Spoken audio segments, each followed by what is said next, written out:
सावित्री 2 बेटों की माँ थी। उसे इस बात पर बड़ा घमंड था। वो मानती थी कि बेटे घर की शान होते हैं। ये ले सावित्री, मिठाई खा, मेरे यहाँ पोती पैदा हुई है।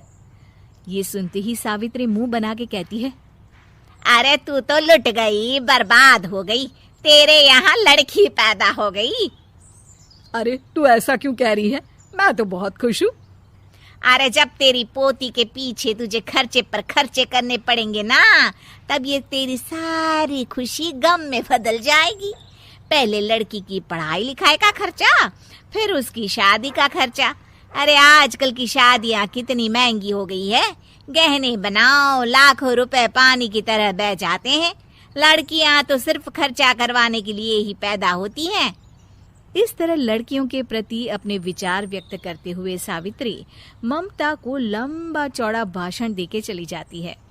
अब तो आप लोग इस कहानी में सावित्री देवी का पात्र अच्छी तरह समझ ही गए होंगे। कुछ समय बाद सावित्री की बड़ी बहू भी एक लड़की को जन्म देती है। फिर क्या था, सावित्री पूरा आसमान सर पर उठा लेती है। हे भगवान, ये तू मुझसे किस जन्म का बदला ले रहा है? अरे मैं तो मंदिर में रोज आकर तुझसे कहती तो थी कि मुझे एक पोता चाहिए, और तूने मुझे पोती दे दी। इतनी मिठाइयाँ और प्रसाद चढ़ाने का क्या फायदा हुआ?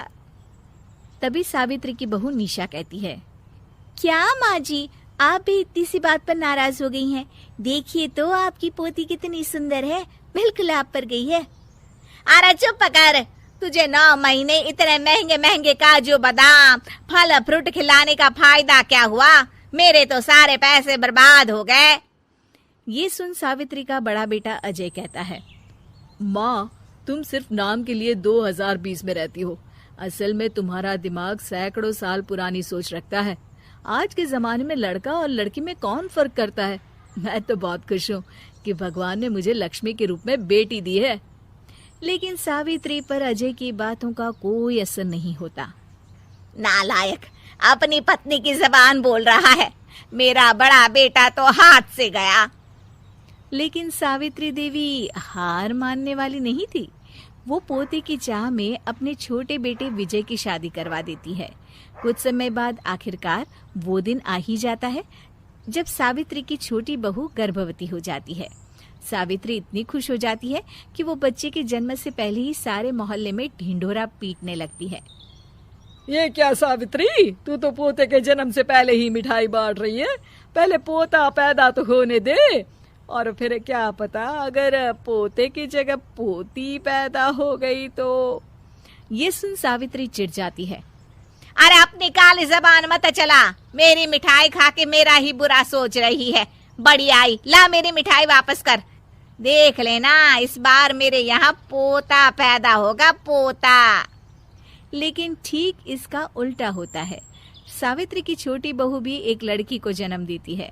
सावित्री फिर से रोना धोना शुरू कर देती है और अपनी छोटी बहू को कोसते हुए भला बुरा कहने लगती है। देखते ही देखते ये सावित्री की रोज की आदत हो जाती है।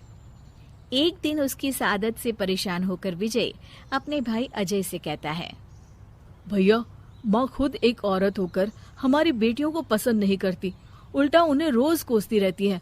मुझे माँ की यह आदत बिल्कुल पसंद नहीं आती। अरे तू ठीक कहता है, मैं भी अब माँ से तंग आ गया हूँ।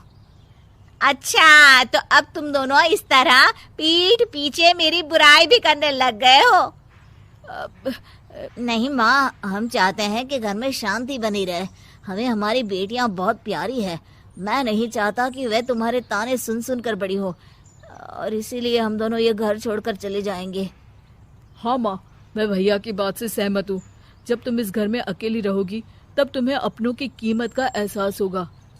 अपने दोनों बेटों के मुंह से अपनी माँ के लिए इतने कठोर शब्द सुन सावित्री भावुक और रुआंसी होकर कहती है, क्या सच में तुम दोनों मुझे इस घर में अकेली छोड़कर चले जाओगे?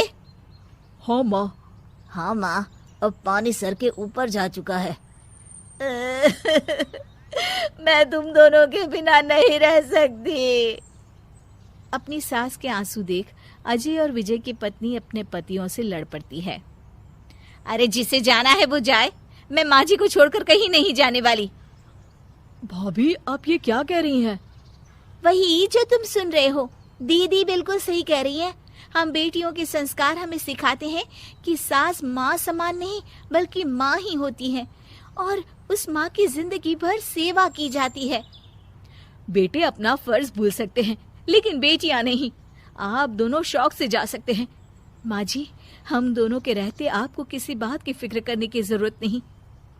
फिर क्या था, सावित्री के ऊपर छाए बेटों के घमंड के बादल उसकी बेटी स्वरूप बहुओं के तेज के आगे आंसू के रूप में परिवर्तित होकर सावित्री की आंखों से बहने लगते हैं और वो उन दोनों को गले लगा लेती है। मैं जिंदगी भर बेटियों को कोसती रही, लेकिन आज तुम दोनों को देख मुझे समझ आ गया कि बड़े अभागे होते हैं वो लोग जिनके घर बेटियां नहीं होती।